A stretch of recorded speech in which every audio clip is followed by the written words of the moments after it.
ہماری عظمت کو بے پناہ اونچا کیا ہے اور رب نے ہمیں اپنے فضل و کرم سے یہ تمام چیزیں عطا کیا. ہم نے کبھی مانگا طرف سے کہ ہمیں انسان بنا؟ انسان چاہتا تو ہمیں جانور بھی بنا سکتا, کیڑا مکوڑا بھی بنا سکتا. ہم نے رب سے مانگا نہیں, بنا مانگے, بنا کہے, بنا فریاد کیے, بنا التجا کیے رب نے ہمیں انسان بنا.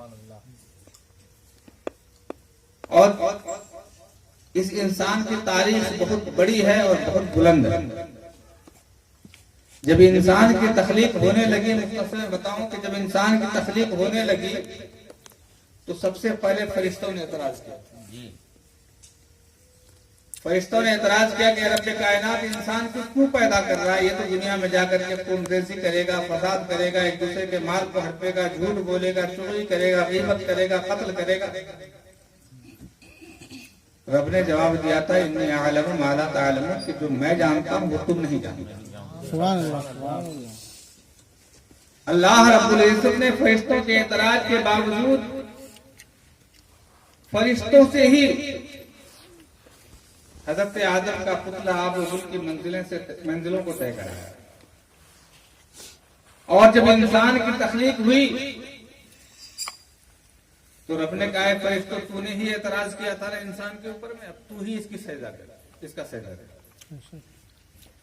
اعتراض تو نے کیا تھا, اب اعتراض کے بدلے میں تو اس کا سجدہ کر اور اس کی تعریف کر. تو رب نے انسان کو فرشتوں سے سجدہ کرا. صحیح بات ہے جی بے شک. ہمارا مقام کتنا بلند ہے. اور یہیں تک بات نہیں رکی, شیطان نے اعتراض کیا کہ میں اس کو سجدہ نہیں کروں گا, میں اس کی تعظیم نہیں کروں گا. تو رب نے کہا کہ تو میرے بنائے ہوئے انسان کی مخالفت کر رہا ہے. تو رب نے کیا کیا, اس کے 6 کروڑ برس کی عبادتوں کو اس کے منہ پہ مار دیا اور اپنے رحمت سے دور کر دیا, ہمیشہ کے لیے مردود بنا دیا, لعنت کا طوق ڈال کر ہمیشہ کے لیے جہنم میں پڑا دیا. تو رب ہم سے کتنا پیار کر رہا ہے. رب نے ہمارے خاطر ہماری عظمت کو بلند کرانے کے لیے فرشتوں سے سجدہ کروایا. ہماری عظمتوں کو نکھارنے کے لیے 6 کروڑ برس کے عابد کو جنت سے نکال کر, کہ انہوں نے میری مخالفت کیا, انسان سے دشمنی کی, انسان کی توہین کی. اس نے کبھی رب کی توہین نہیں کی, رب کی عبادت سے کبھی روگردانی نہیں کی. دنیا کے گوشے گوشے, چپے چپے, کونے کونے میں شیطان نے خدا کی عبادت کی. اور جب انسان کو حضرت آدم کو سجدہ کرنے کا حکم دیا تو کہا کہ میں تیری بندگی کو کروں گا, تیری عبادت کروں گا, تیری تسبیح و تحلیل کروں گا, میں تیری تعریف و توصیف کروں گا, لیکن میں انسان کی تعظیم نہیں کروں گا. رب نے کہا کہ میں اس کو اپنا محبوب مانتا ہوں, میں اس کو اپنا خلیفہ مانتا ہوں, میں اس کو اپنا دوست مانتا ہوں, میں اس کو اپنا مانتا ہوں. اگر تم اس کی تعظیم نہیں کرو گے تو میری رحمت سے دور ہو جائے. تو انسان کے عظمت کو رب کائنات نے کس قدر بلند کیا. اب وہ رب ہمارے اوپر کتنی مہربانیاں کر رہا ہے, کتنا کرم کر رہا ہے, کتنا فضل کر رہا ہے. اگر ہم اپنے آپ کو سوچیں, سمجھیں, دیکھیں, پرکھیں تو انسان کبھی بھی اپنے رب سے غافل نہیں ہو سکتا, رب کی یاد سے غافل نہیں ہو سکتا, اس کی عبادت سے غافل نہیں ہو سکتا. ہمارے اوپر کس قدر مہربانیاں کی بارشیں کر رہا ہے.